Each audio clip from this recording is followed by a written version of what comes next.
আসসালামু আলাইকুম সুপ্রিয় শিক্ষার্থী বন্ধুরা, আশা করি তোমরা সবাই ভালো আছো। লাভিব এন্ড জাফিস টেকের পক্ষ থেকে তোমাদের সবাইকে আজকে স্বাগতম। তো আজকে আমি এসেছি চতুর্থ শ্রেণীর সুপ্রিয় শিক্ষার্থী বিন্দুদের জন্য। তা আশা করি তোমরা সবাই আল্লাহর অশেষ রহমতে ভালো আছো। তো বন্ধুরা, আজকে আমি আলোচনা করব তোমাদের বাংলাদেশ ও বিশ্ব পরিচয়ের সপ্তমতম অধ্যায় কাজের মর্যাদা। তো চলো বন্ধুরা, আজকের এই অধ্যায়টি শুরু করা যাক। এবং তোমরা যদি আগের অধ্যায়ের ভিডিওগুলো দেখতে চাও তাহলে অবশ্যই আমাদের চ্যানেল থেকে দেখে নিবে এবং নতুন নতুন ভিডিও পাওয়ার জন্য আমাদের চ্যানেলটিকে অবশ্যই সাবস্ক্রাইব করবে। তো বন্ধুরা, চলে এসেছি আজকের অধ্যায় নাম্বার 7 কাজের মর্যাদা। তো আমাদের এখানে প্রথম পার্টটি রয়েছে শ্রমজীবী। শ্রমজীবী কারা, তারা কি কি ধরনের কাজ করে থাকে সেগুলো এখানে বলা হয়েছে। যেমন আমরা দেখতে পাচ্ছি কারখানা শ্রমিক বা গার্মেন্টস কর্মী যেটিকে বলা হয়, পরিচ্ছন্নতা কর্মী, এরপরে পরিবহন শ্রমিক ইত্যাদি। এরপরে আমরা যদি পরের পার্টটি দেখি, এখানে চাকরিজীবী। তো এখানে চাকরিজীবী সম্পর্কে জানতে পারবে। এখানে সেবামূলক কর্মী, ব্যবসা ও বিক্রয় ব্যবস্থাপনা, অন্যান্য পেশাজীবী যেগুলো রয়েছে সেগুলো তোমরা জানতে পারবে। এরপরে আমাদের তৃতীয় পার্টটি হচ্ছে আইন শৃঙ্খলা রক্ষায় নিয়োজিত পেশা, মানে আইন শৃঙ্খলা রক্ষা বাহিনী যেটিকে বলা হয় বা প্রশাসন যেটিকে বলে, যেমন পুলিশ, আইনজীবী, বিচারক, এগুলোই। তো বন্ধুরা, চলো আমরা চলে যাই এই অধ্যায়ের গুরুত্বপূর্ণ অনুশীলনীর মধ্যে দিয়ে। তো বাংলাদেশ ও বিশ্ব পরিচয় চতুর্থ শ্রেণী সপ্তম অধ্যায় কাজের মর্যাদা অনুশীলনীর সমাধানগুলো দেখব বন্ধুরা। তো প্রথমেই বন্ধুরা আমরা একটু অল্প কথায় উত্তর দাও বা সংক্ষিপ্ত প্রশ্ন উত্তরে চলে যাব। তো 1 নাম্বার, কায়িক শ্রমে ভিত্তিক একটি কাজের নাম লেখো। উত্তর, কায়িক শ্রমে ভিত্তিক একটি কাজ হলো রিক্সা চালানো। দ্বিতীয়, হাসপাতালে কি ধরনের পেশামূলক কাজ করা হয়? উত্তর, হাসপাতালে সেবামূলক কাজ করা হয়। 3 নাম্বার, আইনি পেশার উদ্দেশ্য কি? উত্তর, আইনি পেশার উদ্দেশ্য হলো মানব সমাজকে সৃষ্ট বিভিন্ন সমস্যার যৌক্তিক সমাধান। 4, কিভাবে আমরা সকল পেশার মানুষদের সম্মান করতে পারি?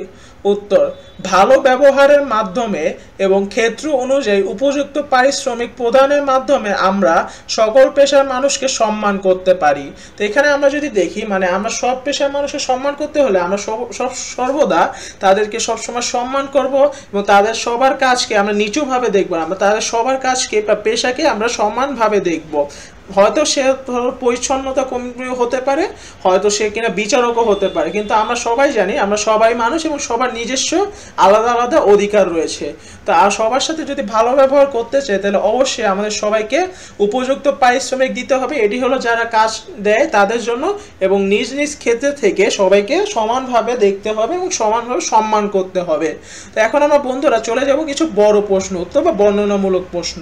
1 নাম্বার, কোন কাজটিকে তোমার সবচেয়ে কঠিন মনে হয়? উত্তর, আমরা সবচেয়ে কঠিন মনে হয় রিক্সা চালানোর কাজটিকে।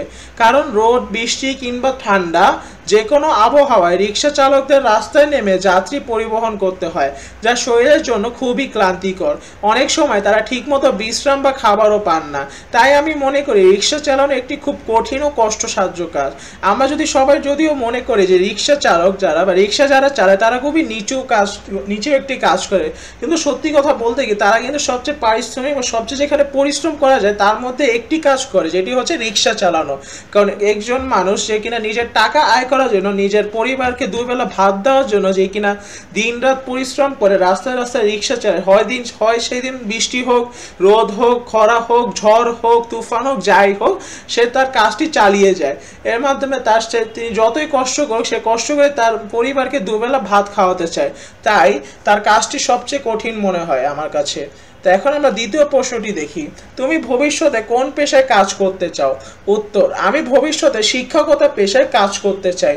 কারণ আমি ছোটবেলা থেকেই পড়াশোনা করতে ভালোবাসি এবং অন্যকে শেখাতে আনন্দ পাই। আমি মনে করি শিক্ষকতা একটি মহৎ পেশা, কারণ এই পেশার মাধ্যমে একটি জাতিকে আলোকিত করা যায়। তাই আমি ভবিষ্যতে একজন আদর্শ শিক্ষক হতে চাই।